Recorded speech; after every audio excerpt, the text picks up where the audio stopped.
Boa noite, igreja. Amém. Diz assim para quem está perto do teu lado: Deus vai falar com você, porque Deus já começou falando com você. Então, recebe mais essa palavra. Feche teus olhos mais uma vez. Senhor Deus de Israel, estamos reunidos essa noite no nome de Jesus de Nazaré e não aceitamos nenhum espírito que não venha da parte do Espírito Santo de Deus. Cobrimos essas vidas com o poderoso sangue do Cordeiro da Páscoa. Estabelecemos aqui o domínio do Senhor. Pai, rasga o céu essa noite mais uma vez e fala com poder. Traz uma palavra do teu trono, em nome de Jesus. Amém. Gente, treinamento de guerra, aprendendo com os heróis da Bíblia. Na verdade, presta atenção, gente. Não vai ser um treinamento, tá bom? Dia 22, nós vamos começar uma nova série que se chama Treinamento de Guerra. Entrou. Treinamento de guerra. E sempre no culto de libertação, nós vamos levar o assunto de batalha espiritual a um nível em que nós nunca ministramos na igreja. Nós fizemos no mês de março 8 anos do Ministério de Libertação esse ano, e nós vamos entender como é que o mundo espiritual funciona. Se você acha que não existe uma guerra, se você acha que não existe uma batalha, porque os seus olhos não veem, você está enganado. Na verdade, você tem um inimigo. A Bíblia diz que ele é teu inimigo e que ele anda ao derredor, bramando como um leão, buscando a quem possa devorar. Há um apelo das Escrituras para que você se mantenha com a armadura de Deus. Há um apelo, general Paulo, o apóstolo Paulo, um homem que combateu o bom combate, acabou a carreira, ele guardou a fé, um homem que venceu no mundo espiritual, um homem que multiplicou a bênção de Deus. Ele faz um apelo à igreja de Éfeso, dizendo: tomai toda a armadura de Deus, para que você possa resistir ao dia mau. Ele diz que o dia mau vai tocar a minha vida e a tua vida, e você tem que estar preparado para isso. Ele diz que você deve se embrulhar, cingir os vossos lombos com a verdade. Você tem que ter um colete protetor da justiça de Deus, o capacete da salvação, as botas da prontidão do evangelho da paz, o escudo da fé, a espada do Espírito. Se prepare. Tem muita gente na igreja, a pessoa se converte e ela fica muito preocupada com esse sujeito chamado diabo. E tem o medo dele, e ora, e jejua, e busca a Deus. O tempo vai passando, e as pessoas vão ignorando o poder de morte dessa criatura. O tempo vai passando, e a igreja começa a fazer o striptease da armadura. Joga o capacete de salvação para um lado, o escudo da fé para o outro. Já não se prepara e não vive como Deus chamou você para viver. Existe um ambiente de batalha espiritual. Seus olhos não veem, mas Ele está aqui. Ele vive rondando a tua vida na tua casa. Ele vive tentando atingir a sua família, a sua aliança, os seus filhos, os seus pais. Ele vive atingindo você no seu trabalho. Ele quer desabilitar você na autoridade que Deus te deu. Ele quer roubar de você aquilo que Deus deu para você. Ele é ladrão. Você espera do ladrão que ele te roube. Ele vem para matar, roubar e destruir. Esse é o caráter do inimigo. E não é o inimigo do pastor, do líder de célula, do líder da igreja. Ele é teu inimigo. Ele quer te atingir. Não brinque com ele. Leve a sério. A Bíblia o chama de acusador. Sabe o que é um acusador? A palavra para acusador é diabo. É uma palavra muito feia. Tem gente que não gosta nem de falar. mas o acusador é um promotor. Escute o que eu estou dizendo para você. Não fique imaginando que o promotor, que o acusador, vai chegar diante do juiz, acusando você com umas provas de meia tigela. Não vai não, querido. Ele vai querer te condenar. Satanás, quando acusou Adão, tirou Adão do paraíso. Não brinque com isso, não brinque com ele. Não fique imaginando que você, porque você é evangélico, porque você é batista, porque você é cristão, a sua vida está protegida. E eu quero que você aprenda com Josafá, um homem de Deus, um homem que é exaltado entre todos os reis de Judá, uma figura que não perde nenhuma guerra. Ele é um homem que tem muito a nos ensinar a respeito de batalha espiritual. Ele é um homem que tem uma identidade vencedora. Vocês estão conseguindo ler? Ou a letra está pequena? Estão conseguindo ler? Porque eu vou ter que colocar meus óculos. Não, aqui eu consigo. Josafá, filho de Asa. Como é que ele é identificado? Sabe quem é Asa? Não é? A gente brincava nos retiros e dizia assim: quem é a mulher que criou Asa e não voou? Ah, é a mãe do rei Asa. Uma piadinha sem graça. Josafá é filho de Asa. Asa é um rei que ele clama ao Senhor e vence um exército de 1.300.000 soldados etíopes. Ele é um homem que é cercado. O filho dele está vendo o papai. O filho dele está percebendo como é que papai luta, como é que papai vence. O filho dele está vendo que Israel é fraco, que Judá é fraco, e que vem um exército que não tem condição de combater, e ele vê como é que o pai vence. Escute, querido, o pai de Josafá, rei Asa, vence de joelhos. Ele clama ao Senhor, ele busca ao Senhor, ele apregou um jejum em Judá, ele junta as tribos, e Deus então desbarata o exército etíope que avança contra ele. Ele é filho de um homem de Deus, ele é filho de um homem de fé, foi seu sucessor, fortaleceu-se contra Israel, posicionou tropas em todas as cidades fortificadas de Judá, e pôs guarnições em Judá e na cidade de Efraim, que seu pai Asa tinha conquistado. Ele valoriza as conquistas do seu pai. O Senhor esteve com Josafá. Por que que o Senhor esteve com Josafá? Em seus primeiros anos ele andou nos caminhos que seu pai Davi tinha seguido. Josafá é descendência de Davi. O livro das Crônicas, ele focaliza apenas a tribo de Judá. Primeiro e segundo livro de Samuel, primeiro e segundo livro de Reis, fala tanto de Israel, tribo do norte, ou nação das tribos do norte, quanto de Judá, as nações da tribo do sul.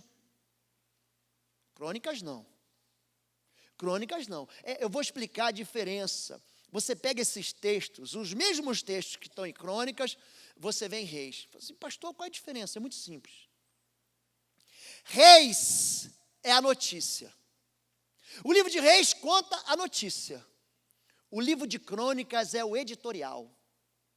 Deus, ele dá uma opinião nele. O livro de Reis conta o que os reis fizeram de certo. O livro de Reis conta o que os reis fizeram de errado. O livro de Crônicas dá a opinião de Deus. Isso desagradou ao Senhor. Isso foi mal aos olhos do Senhor. Isso foi bom, e o Senhor então o abençoou. O Senhor foi com ele. Por quê? Por quê? Porque ele andou nos caminhos de Davi, que seu pai Davi tinha seguido. Não consultou os ídolos, mas buscou o Deus de seu pai, obedeceu os seus mandamentos, não imitou as práticas de Israel. O que está acontecendo aqui? Existem duas nações no mesmo povo, um reino dividido. E o reino do norte, quem é rei lá é um sujeito chamado Acabe. E Acabe se casa com uma mulher terrível chamada Jezabel, filha de Etibaal, o Sidônio, uma mulher que leva todo Israel à idolatria, leva todo Israel a adorar Baal. É uma mulher terrível que tem uma morte muito triste junto com seu marido. Ele não imitou o mau exemplo. Ele não ficou dando desculpa. Todo mundo está fazendo errado, eu vou fazer errado. Todo mundo está roubando, então eu também vou roubar. Todo mundo está vivendo sexualmente, ilicitamente, eu também vou viver. Não. Ele vive segundo o conselho e o mandamento do Senhor. Preste atenção que esse é um homem que vive em paz. Você está pensando que felicidade, gente, é fruto do acaso? Você está pensando que é assim? Deus vai e para um dá bênção, riqueza e uma família bonita, e para outro ele fala, não, você vai morar debaixo da ponte, você vai viver em miséria, e você vai ser triste o resto da vida. Você pensa que é assim? Não, querido. O que a gente semeia, a gente colhe. Isso é uma lei espiritual. Quem planta vento, colhe tempestade. De Deus não se zomba. Aquilo quando plantar, ele vai colher. Essa foi a mensagem que o Avison ministrou aqui na hora da dedicação dos bens. Você tem semente, semeia semente, que você vai colher segundo a característica, o caráter daquela semente. Esse homem, o Senhor firmou o reino de Josafá. Todo Judá lhe trazia presente, de maneira que teve grande riqueza e honra. Ele seguiu corajosamente os caminhos do Senhor. Ele é um homem que tem uma identidade, ele sabe quem ele é. Não adianta ninguém chamar ele para pecar, porque ele não vai pecar. É esse o norte que esse homem toma na vida dele. Mais do que isso, ele é um homem de paz, e você vê, a Bíblia conta a história dele em 4 capítulos, 2 Crônicas 17, 18, 19 e 20, e sempre aparece uma palavra de paz em volta dele. 2 Crônicas 17, 10, o temor do Senhor caiu sobre todos os reinos, presta atenção, o temor do Senhor caiu sobre todos os reinos ao redor de Judá, de forma que não entraram em guerra contra Josafá. Ele era temido. Você pensa que você não tem fama espiritual, querido? Querido, você pensa que você não tem? Tem. Uma vez, eu muito cansado, tinha decolado aqui de Curitiba. Gente, o avião era um famoso cata-mendigo. Ele pousou em tudo que é lugar, que avião da Força Aérea. Ele foi pousando, deixava carga, pegava passageiro, deixava passageiro, pegava carga, subiu hélice no avião. Gente, eu cheguei em Recife, tarde da noite. Pensa assim, a Fabíola sempre falava para mim, vocês são o dono do avião, dono da pista, dono do tráfego aéreo, para que decolar às 4 da manhã? Eu falava, não, porque eu tenho que chegar lá onde eu quero às 7, às 8. Mas esse voo demorou tanto, eu fui chegar lá quase 6 da tarde, já não aguentava mais. E aí quando eu cheguei, uma pessoa foi me buscar, falou assim, prega na minha igreja hoje. Eu falei, cara, a última coisa que eu queria era pregar, eu estava doido para tomar um banho e dormir. Gente, fui pregar naquela igreja em Recife, mas era numa periferia de Recife. E quando eu cheguei naquela periferia de Recife, eu preguei, eu me lembro uma igreja pequena, simples, e um rapaz falou para mim assim, pastor, ora por mim, porque eu sou soro positivo. Eu falei, vou orar. Coloquei a mão na cabeça dele, já manifestou um demônio, na hora. Sabe o que o demônio falou lá em Recife? Eu te odeio, lobo. Me chamou pelo nome. Eu também não amo ele. Mas eu quero que você entenda, é que você não passa ileso no mundo espiritual. Os 7 filhos de Seva, no capítulo 19 de Atos, eles vão expulsar um demônio em nome de Jesus a quem Paulo prega. Esses homens eram filhos de pastores, filhos de um sumo sacerdote. Eles tinham um pedigree da religião oficial. Você está pensando que isso resolve alguma coisa, querido? Os demônios falaram o seguinte para ele, eu conheço a fama. Conheço Jesus e sei quem Paulo é. E vocês quem são? A Bíblia diz que eles foram envergonhados. Queridos, o mundo espiritual conhece você. Não fique pensando que ele não conhece. Ele sabe quem é filho, sabe quem não é filho. Conhece quem tem autoridade, conhece quem não tem autoridade. Ele conhece quem anda na pureza e conhece quem anda na imundice. Ele conhece quem anda na santidade e ele conhece quem anda na profanação. O mundo espiritual conhece a gente. Nós tentamos enganar uns aos outros. Nós fazemos como Adão e Eva, nos cobrimos com as nossas folhas de figueira. Não olha para mim, você não vai conhecer os meus defeitos. O mundo espiritual vê tudo transparente, querido. Aqui, a Bíblia diz que o mundo espiritual não fazia guerra contra Josafá. Capítulo 18, verso 31 e 32, quando os chefes dos carros viram Josafá, havia uma guerra contra a Síria. Escute, Judá e Israel estavam em guerra contra a Síria. Josafá é cercado pelos inimigos. Pensaram, é o rei de Israel. O cercaram para atacá-lo, mas Josafá clamou e o Senhor o ajudou. Deus os afastou dele, pois quando os comandantes dos carros viram que não era o rei de Israel, deixaram de persegui-lo. Imagina, gente, ele cercado na guerra. A primeira coisa que você faz na guerra é o quê? É acabar com o comandante. Acabou com o comando da guerra. Matou o rei e acabou a guerra. A tropa fica acéfala, fica sem comando, fica sem direção. Você vence a guerra, os inimigos cercam ele. Ele clama a Deus, Senhor, Deus me salva, e Deus o salva. Por que Deus ouve a oração de um e não ouve a oração do outro? Capítulo 19, 2 Crônica, Josafá, rei de Judá, voltou em paz ao seu palácio de Jerusalém. É um homem de paz. E até quando a guerra tenta tocar, a guerra não toca, mas quando tenta tocar, ele sai em paz, ele sai ileso. Ele é um homem em paz, mas é um homem que se prepara para a guerra. Depois disso, 2 Crônicas 20, e aqui é o texto que eu quero trabalhar, do verso 1 ao verso 13, depois disso sucedeu que os moabitas, os amonitas e com eles alguns dos meunitas, são tribo de Edom, descendência de Esaú, vieram contra Josafá para lhe fazerem guerra. Vieram alguns homens dar notícia a Josafá, dizendo, olha a notícia que chega, vem contra ti uma grande multidão. Não era uma notícia ruim, era uma notícia de proporções trágicas e dramáticas. Era uma multidão de problemas. Não é que havia um inimigo, mas havia 3 nações, os moabitas, os amonitas, os edomitas. Gente, filhos do pecado. Escute o que eu vou dizer para você. Todos esses 3 inimigos, Amon e Moabe, são filhos de Ló. Pastor, qual é o problema? Não, o problema é que são filhos de Ló, que Ló teve com as filhas dele. Filhos do incesto. Capítulo 19 de Gênesis conta a história triste de Ló. Um homem de Deus, mas insensato. No capítulo 14, Ló tinha sido sequestrado pelos habitantes de Sodoma e Gomorra. Um povo que viveu na perversão, na sensualidade, que achava que sexo fora do casamento, prostituição, adultério, isso tudo não tinha nada a ver. Isso chega até o trono de Deus. Deus ouve essas coisas. O juízo vem sobre aquele povo. O anjo vai socorrer Ló e sua família. Ló estava planejando entregar as filhas dele para casar com o ímpio daquela cidade de Sodoma.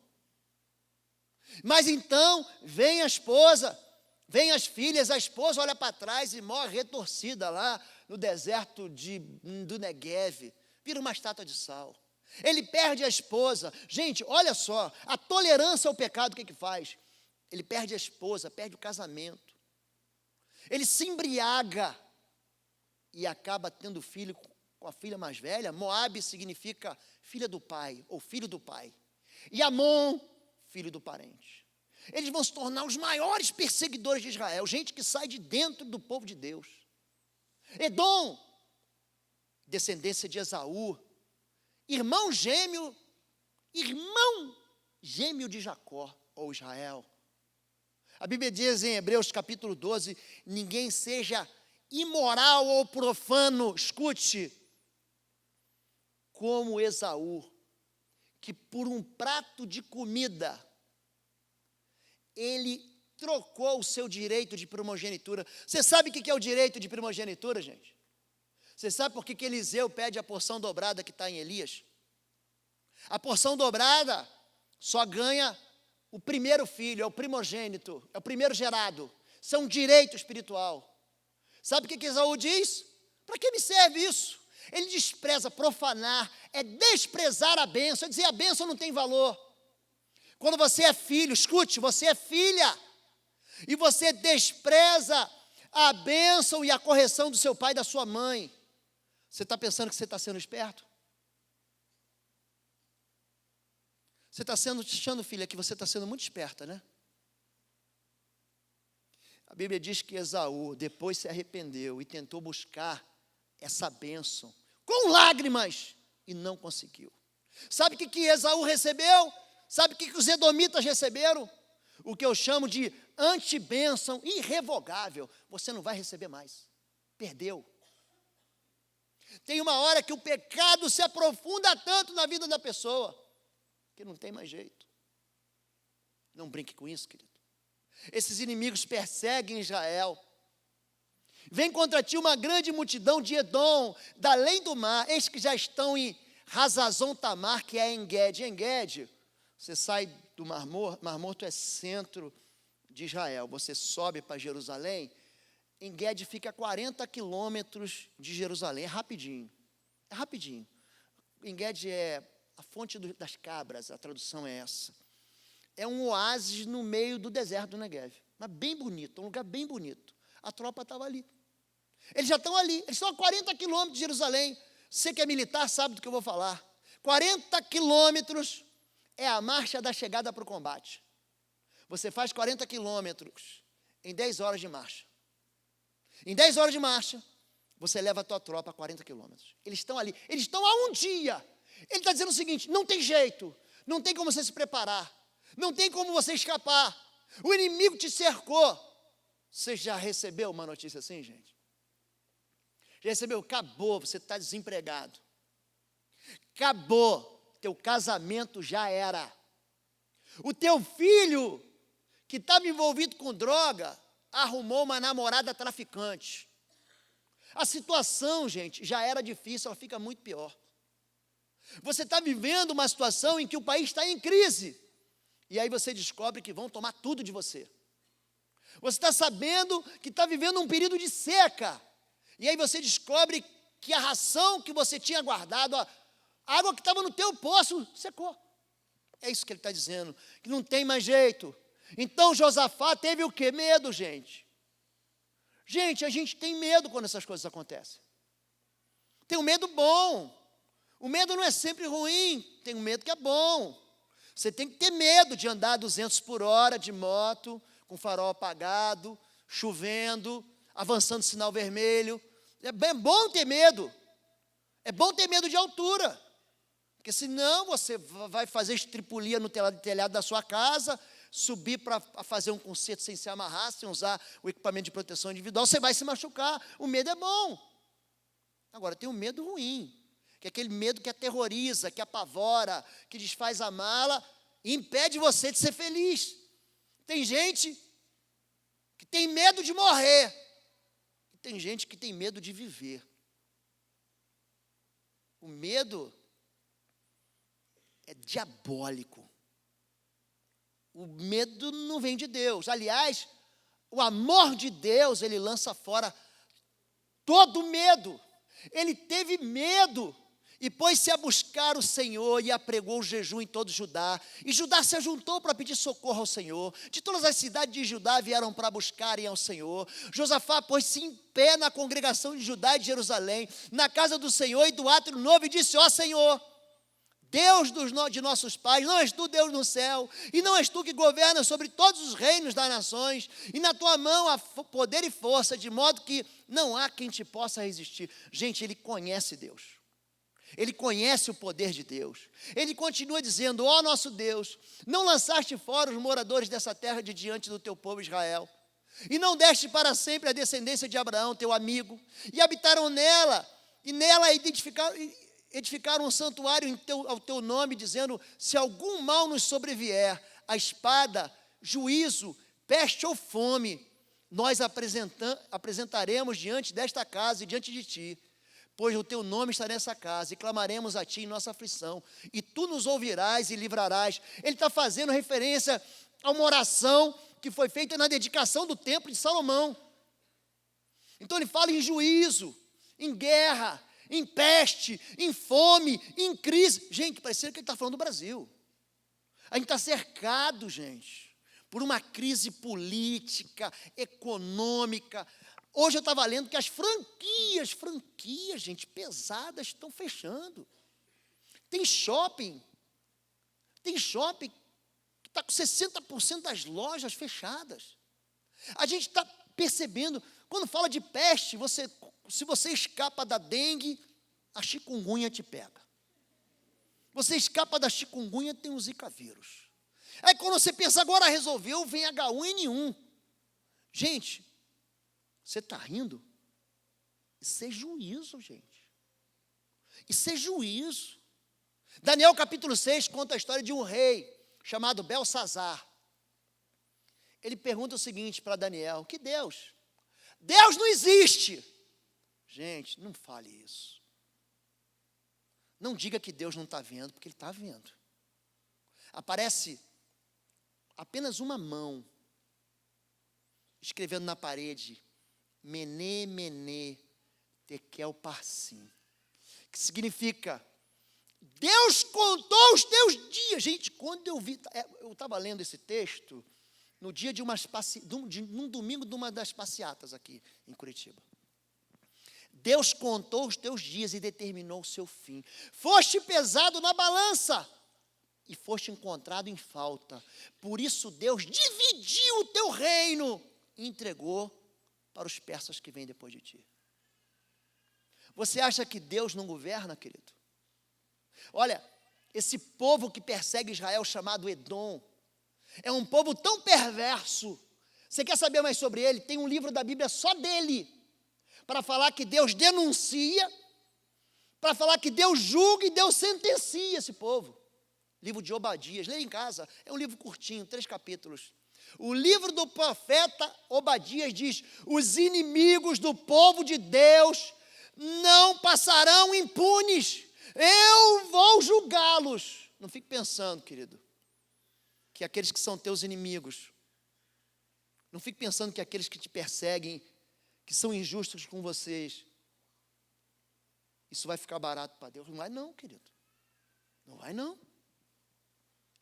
Ó nosso Deus, não julgarás, porque nós não temos força para resistirmos a esta grande multidão que vem contra nós. Nem sabemos o que havemos de fazer, porém os nossos olhos estão postos em Ti. Eu não tenho força, eu não tenho estratégia, eu não tenho escapatória, eu não tenho a quem apelar, eu não tenho socorro, nenhum vizinho vai me ajudar, o Egito não vai se levantar para me socorrer, nem a Síria. Eu só tenho o Senhor, só o Senhor Deus de Israel pode me salvar. Essa é a oração que resolve. Sabe por que nós vamos à falência? Sabe por que o orgulhoso, ele perde tudo? Sabe por que Deus manda a gente para o deserto? Para a gente aprender a depender de Deus. Eu sempre falo aqui que Deus tem um deserto sob medida para cada um de nós. Tem mesmo. Tem mesmo. Deus não vai deixar você viver para sempre na quinta série espiritual. Eu olho as mulheres de Deus que eram estéreis na Bíblia. Deus deu uma promessa para Abraão. A mulher dele, Sara, estéril. E a promessa era um filho. Deus só está de brincadeira, Deus. Aí nasce Isaac. O garoto demora 40 anos para casar. O menino já nasceu com 100 anos. Meu filho, com 15 anos, eu estava aprontando a festa. Era o bar mitzvah com casamento já. Eu já preparava tudo já. Vamos casar, meu filho. 40 anos, o moço, o pai tem que buscar noiva para o rapaz. Aí ele casa com Rebeca. Adivinha? Não, adivinhação é pecado. Rebeca é estéril. Aí, interessante que todas as mulheres estéreis da Bíblia têm filhos extraordinários. Parece que Deus quer acumular as orações, os clamores. Sara tem Isaac. Isaac casa com Rebeca. Rebeca tem Jacó. Jacó ama Raquel, estéril. E ele ora, até que Deus dá para ele José e Benjamim. O homem que vai salvar todo o povo da fome. Não estou falando de Israel, não. Todo o povo daquele mundo conhecido é salvo. Você olha para a vida de Ana. Ana, ela é estéril e ela clama e ela chora. Gente, aquela mulher viu a vizinha dela ter 6 filhos antes dela, Penina. Para ter 6 filhos, você vai esperar pelo menos 6 anos, meu irmão. Você não é coelho, você é gente. E ela não orou 6 minutos, não veio em 6 cultos de libertação, não veio em 6 domingos, não fez a corrente das 6 semanas, não. Ela orou 6 anos e chorou no Senhor. E essa mulher tem um filho extraordinário chamado Samuel, que unge o primeiro rei Saul, que estabelece a bênção sobre a vida de Davi, um homem segundo o coração de Deus. Mulher estéril, que ora. Gente, eu gosto muito de João Batista. Dos nascidos de mulher, ninguém foi maior que João Batista. Mas a mãe dele, Isabel, era estéril. E a Bíblia diz que ela era avançada em idade. Lucas capítulo 1, diz assim, havia uma mulher da tribo de Judá, da tribo de Levi, cujo nome era Isabel. E a Bíblia diz assim, mulher de avançada idade. É uma forma muito carinhosa de dizer, é velhinha, gente. Sabe a moça velhinha? Passou do tempo. O anjo aparece para o marido dela e diz, Deus ouviu tua oração. Eu nunca vi ninguém velho estar orando para ter neném, nunca vi. Essa moça já tinha orado, ó. Talvez ela tivesse desistido de orar. Mas Deus não esqueceu das orações que ela fez lá atrás. Deus não se esquece, querido. A Bíblia diz que Deus não é pego de surpresa. Dai ouvidos todo Judá e vós, moradores de Jerusalém, e tu, ó rei Josafá. Josafá ora. Josafá olha, gente, quando o bicho pega, quando a crise pega, você joga fora teus diplomas. Aí que você vê que não presta para nada. Esse homem lançou fora o cetro, a coroa, ele tirou a capa do rei, ele junta o povo, socorro, ele junta todo, bora orar, bora louvar, bora jejuar, vamos buscar Deus. Ele reúne todo mundo no pátio e Deus responde então, assim vos diz o Senhor, não tenha medo, não temais, nem vos assusteis por causa dessa grande multidão, porque a peleja não é vossa, mas de Deus. Amanhã descereis contra eles, eis que sobem pela ladeira de Ziz, e os achareis na extremidade do vale, de fronte do deserto de Jeruel. Preste atenção. Não tente explicar para Deus os teus motivos. Isso é bobagem. Diga para Deus o que você quer. Precisa tentar convencer Deus, querido. Deus sabe onde está o teu problema. Disseram para ele assim, ele está em En-Gedi, 40 quilômetros. Ele vai orar, aí Deus diz, ele está a 10 quilômetros. Eu sei onde é que ele está. Ele está subindo pela ladeira de Ziz. Você vai achar ele na extremidade do vale, de frente para o deserto de Jeruel.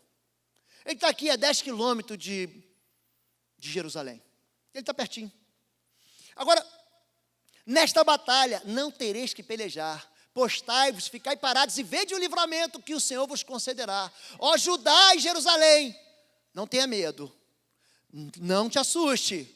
Amanhã saí-lhes ao encontro, porque o Senhor está convosco. O inimigo era o mesmo. Moabe, Amon, Edom, é o mesmo inimigo, é o mesmo cão, é o mesmo diabo de sempre. O diabo é diabo. Não vai defender ele não, querido. Ele é culpado. E ele é aquele que ele não desiste. Ele tenta Jesus 1, 2, 3 vezes, assim o texto. No final do capítulo 4 do livro de Lucas. Então o diabo o deixou até momento oportuno. Ele vai tentar você hoje, amanhã, depois de amanhã, até você ficar velho. É o papel dele. E eu quero que você entenda que o Deus que você serve é o Deus que diz: eis que eu estarei convosco todos os dias, todos os dias, todos os dias, até o final dos tempos, dos séculos, amém. Não é um Deus que te abandona, não é um Deus que te diz aí, te vira agora, não é um Deus que te esquece, não é um Deus que não se lembra mais, não é um Deus preocupado. Gente, o tamanho de Deus é um negócio extraordinário. O medo cega, o medo faz o inimigo maior do que realmente é, o medo apresenta você menor do que você realmente é. O medo diz isso aí, ó: não vou conseguir, não vai dar, não tem dinheiro, é impossível, não tem cura. Isso é o medo que o cão coloca na gente. É isso aí. O medo, gente, é o contrário da fé. O medo, guarda isso aí, é fé no diabo.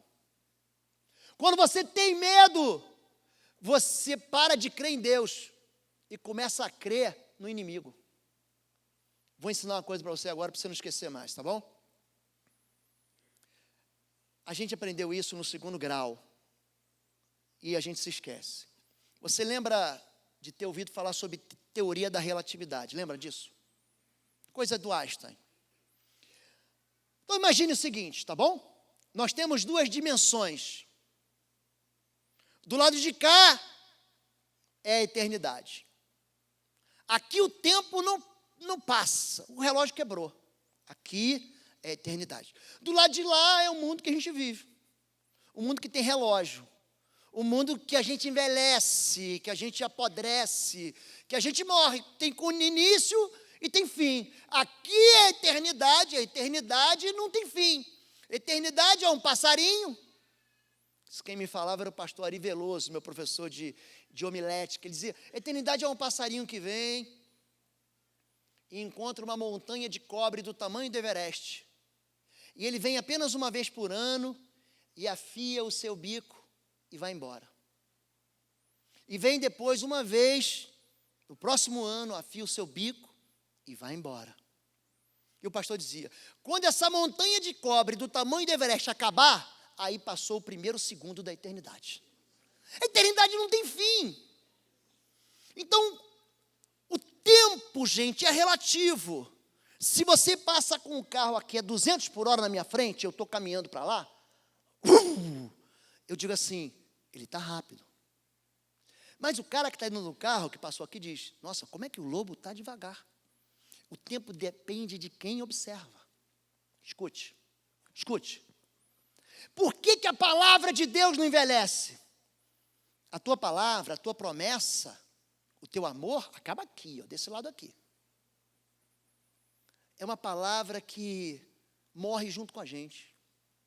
É uma promessa que morre junto com a gente. Mas Ele me prometeu. Ele disse que não ia me abandonar. Ele disse que não ia me deixar. Ele disse que ia me suprir. Ele disse que ia me cuidar. A palavra morre. A promessa de homem morre. A palavra dada para o lado de cá, da dimensão da eternidade, é uma palavra que não fica gasta. Essa guerra você não vai ter que guerrear. Essa luta você não vai ter que lutar. Essa batalha é do Senhor. Quando Deus liberou essa palavra, ela foi liberada na eternidade. A eternidade, a palavra dita por Deus na eternidade, não apodrece, não envelhece, não perde poder, não perde valor. A palavra de Deus subsiste eternamente. É por isso que Jesus, o eterno, disfarçado de filho do carpinteiro, diz: passarão os céus e a terra, mas a minha palavra não passará. Até o J, até o tio da lei vai se cumprir. Por que Josafá tinha medo? Porque ele não tinha promessa. Por que Josafá vence o medo? Porque ele conhece o tamanho do Deus dele. Eu queria pregar mais, mas eu vou parar por aqui. Quem mediu as águas na concha da mão. Isaías 40. Escute. Deus está com um telescópio, imagina assim Deus, o Altíssimo, com um telescópio olhando para a criação. E esse telescópio, com o tempo, ele vai mudando para um microscópio. Entendeu? Ele começa olhando com o telescópio e termina olhando com o microscópio. De tão grande que ele é, quem mediu as águas da concha da mão? Ou, com um palmo definiu os limites dos céus, quem jamais calculou o peso da terra? Ou pesou os montes na balança e as colinas nos seus pratos? Quem definiu os limites para o Espírito do Senhor? Ou instruiu como seu conselheiro? A quem o Senhor consultou que pudesse esclarecê-lo? Ou que lhe ensinasse a julgar com justiça? Quem lhe ensinou o conhecimento? Ou lhe aponta o caminho da sabedoria? Na verdade, as nações são como gota que sobra do balde. Aquelas nações, Moabe, aquelas nações, Amon, Edom, o balde já é um pouquinho d'água com relação ao oceano. Amém, gente? As nações são uma gota que escapa do balde. Para Deus, uma nação, gente, houve alguma dificuldade para Deus libertar o povo de Israel do Egito? Olha para mim, querido. Para Deus, o que é mais fácil? Criar um planeta ou ressuscitar um morto? O que é mais fácil para Deus? Olha o tamanho de Deus. Para eles, são como o pó que resta da balança. Então tem a balança de precisão, que você coloca ali para você mensurar o peso. Mas não é que tem peso, é que as nações são como a poeira que ficou ali. Então ele começa a olhar o mundo criado e diz, diante dele todas as nações são como nada, para ele sem valor e menos do que nada. Tem um teólogo que eu gosto dele, que ele chama isso aqui das metáforas do nada. Ele diz que o homem é nada, é um montinho de pó que não vale nada, mas que tem valor, porque Deus deu valor e morreu por ele, se fazendo gente, morrendo na cruz. Esse é o valor de Deus. Então, eu vou para o final, não vou conseguir. Vocês vão vir no culto de libertação, a gente termina essa ministração. Eu vou ficar lá no final. E eu vou dizer para vocês, por que esse homem aqui, ele é um homem que vence os inimigos sem lutar. Número 1, ele buscou o Senhor. E Deus, querido, Deus, ele não quer metade.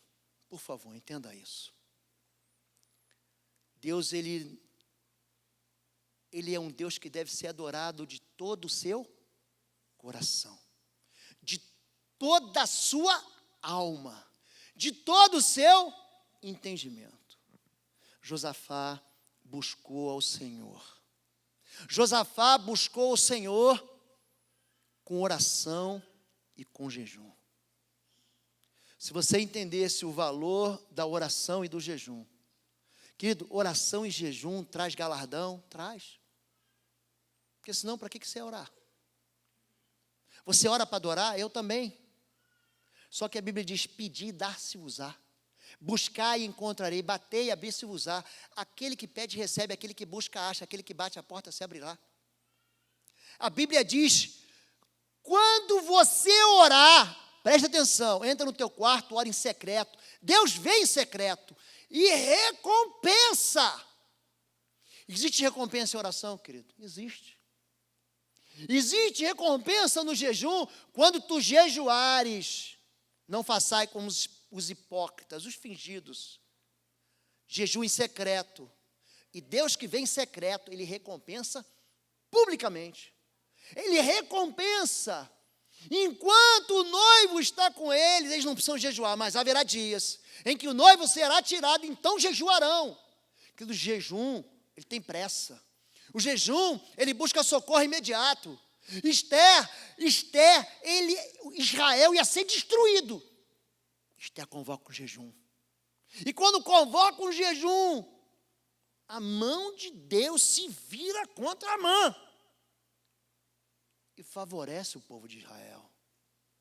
Número 3, além de orar, além de buscar a Deus de todo o seu coração, esse homem, ele une o povo.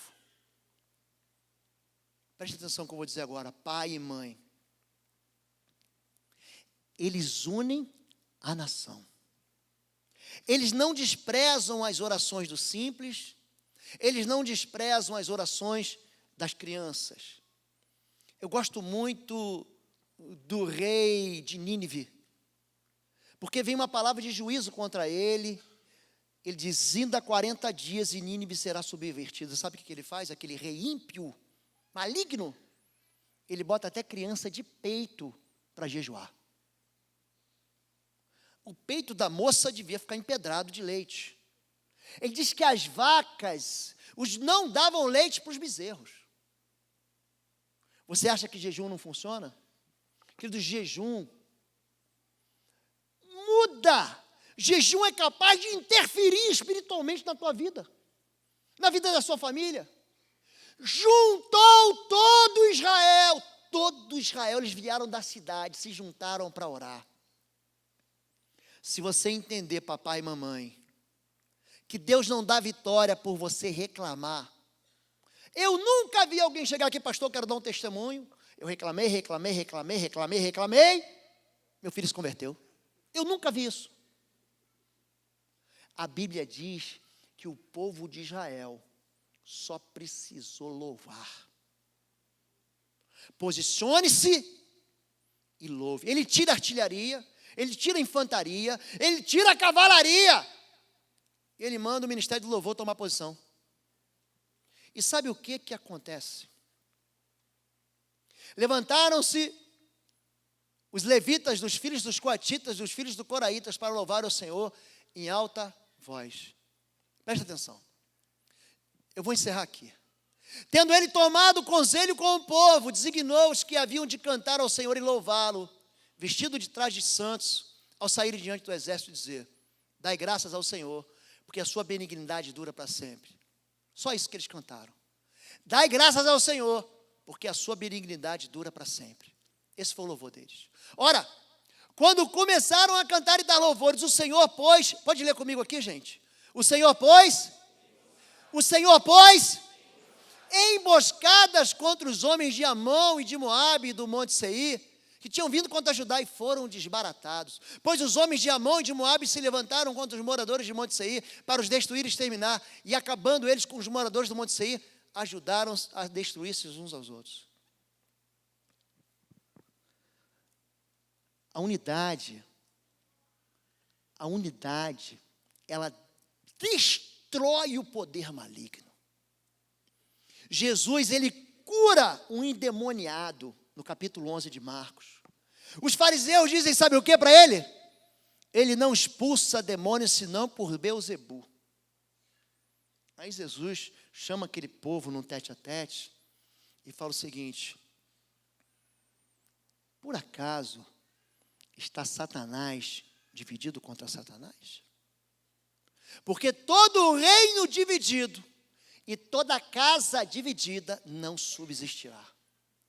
Papai e mamãe, empregado e chefe, vizinho e vizinha, divisão é igual a ruína.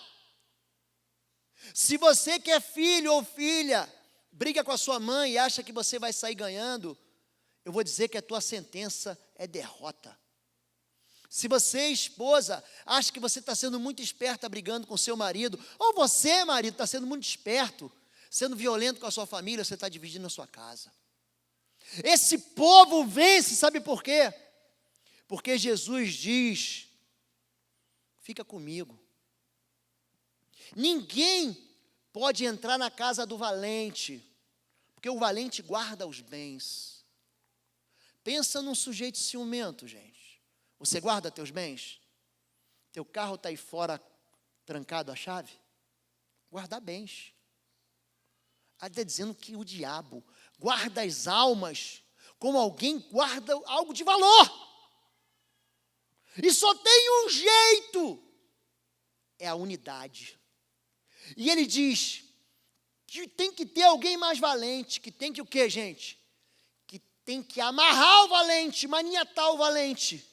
Então entrará e saqueará os seus bens. O que acontece aqui? Um povo dividido. Um povo de Deus. Um povo que experimenta a paz. Um povo que é visitado pela ameaça. Mas um povo que escolhe se unir.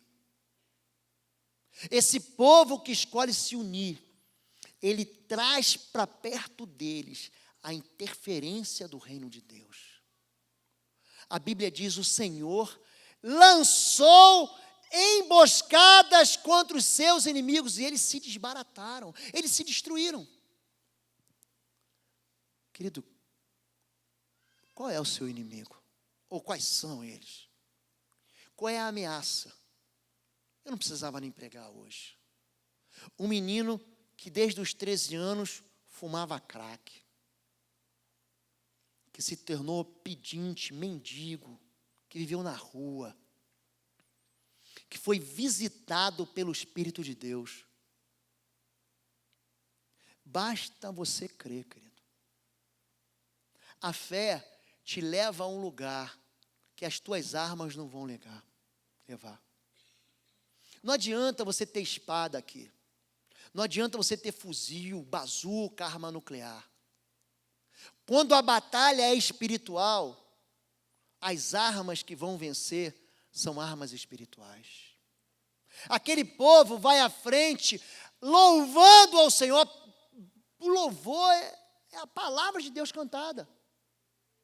O povo não vai à frente murmurando e reclamando a má sorte, a enfermidade, a pobreza, a miséria, a dor. Eles vão louvando ao Senhor. Entenda essa palavra, querido.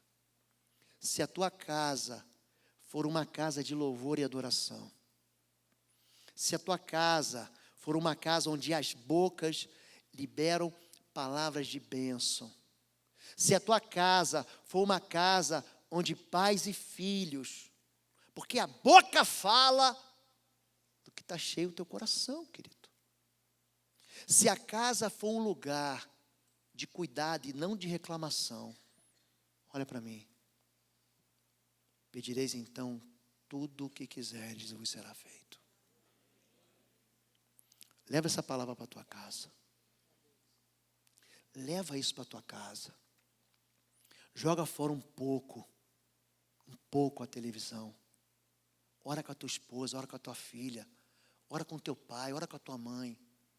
Jejua. A gente está ficando gordo demais, gente. Jejua. Chora! Chora! Faz como o rei Josafá, pede socorro ao Senhor. Ensina aos teus filhos isso. Existem experiências que nós pais transmitimos para os nossos filhos. Abraão ensinou Isaac a cavar poços. Quando vem sede, sabe o que Isaac fala? Havia uma porta que meu pai batia e sempre se abria. Ele vai abrir os mesmos poços do pai dele, vai buscar água lá. Os seus filhos são sua responsabilidade. A sua casa é sua responsabilidade. Deus deu sua família para você. Eu sou o único crente na minha casa, sou o único crente da minha família, pois você é a coluna de Deus ali dentro. Pois você ali é a fortaleza do Senhor naquela casa. Para de reclamar e abençoa. Eu aprendi bem cedo na minha caminhada cristã. Uma irmã me ensinou isso. E falou assim: quando alguém te perseguir, abençoa ele em voz alta. Em voz audível. Quando alguém, a Bíblia diz isso: orai pelos que vos perseguem. Bendizei os que vos maldizem. Fale isso em voz audível. Eu abençoo a fulana. Eu abençoo o fulano. Eles não são seus inimigos. Pessoas não são nossos inimigos. Os nossos inimigos são espirituais, queridos. São principados, tronos, domínios, são potestades. Lute certo. Você está gastando energia, dando murro em quem você não pode atingir. Você está gastando força com a tua carne. Querido, mas essa luta não pertence a você. Nessa luta você não vai ter que guerrear. Postai-vos. Dizei que o Senhor é bom, que sua glória dura para sempre. O texto encerra, você pode ler em casa. no lugar chamado Vale de Baca, que é o Vale da Contenda, que recebe o nome de Vale de Beraca, ou Vale da Bênção. É muito interessante isso.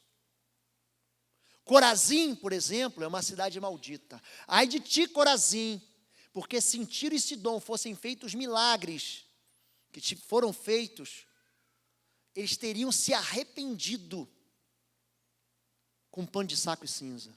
Eu estive em Corazim. Corazim significa vale fértil. Sabe o que tem lá hoje? Pedra. Fica ao norte da Galileia. É um vale de pedra, não dá nada. Nem erva daninha não dá. Eu fiquei impressionado. E o guia falou assim, ó, não nasce nada, não tem um verdinho para contar a história. Corazim, o lugar da fertilidade, o vale da fertilidade se tornou o vale de pedras. Baca, o vale da confusão, se transforma em Beraca, o vale da bênção. Querido, Deus escolheu te dar a bênção. Aprende as lições com Josafá. Vence essa guerra. Traz a paz para dentro da sua casa. Amém? Vamos orar? Fique em pé. Em nome de Jesus. Fique em pé. Cadê o ministério de louvor aqui para cantar ao Senhor com alegre som? Vem, querido. Vem com essa energia. Vem. Feche teus olhos. Não feche teus olhos, não. Vamos orar mais uma vez? Se Deus falou com você hoje, sai do seu lugar e vamos orar juntos. Se você está vivendo guerra, se você está imprensado com ameaças, sai do seu lugar. Se você tem vivido o tempo em que você conhece que os teus inimigos são mais poderosos que você, saia do seu lugar. Se você percebe que existem forças malignas atuando contra você, querido, sai do seu lugar. Se você sabe que existe um espírito de trevas, você fez aliança lá atrás, e ele está te cobrando hoje, vamos orar juntos aqui. Deus é um Deus que responde, e respondeu às orações de Josafá. É o Deus que vai ouvir você. Se você está passando fome espiritual, esse é o momento. Se você está vivendo com gente na sua própria casa, com gente na sua própria história, da sua própria família, e você sabe que eles não estão aqui, você quer levantar um clamor por ele, vem aqui. Se você sabe e vê e percebe que existe na tua vida uma cobrança espiritual maligna e perversa, saia do seu lugar. Vamos cantar? O Senhor é o Deus que salva.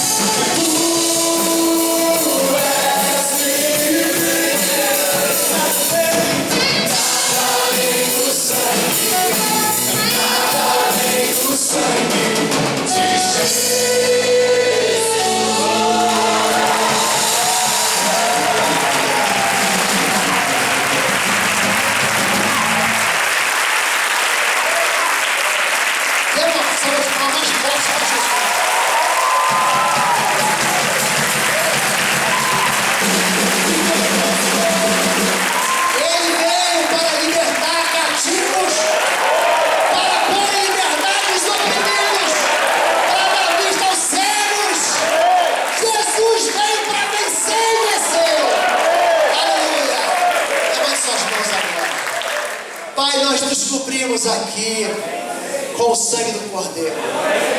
Exaltamos o teu nome sobre todo nome. Declaramos que a tua igreja sai daqui renovada, fortalecida, purificada. Declaramos que o teu Filho Jesus está conosco e o teu Espírito Santo é dentro de nós. Leva-nos em paz, em nome de Jesus. Amém, amém e amém.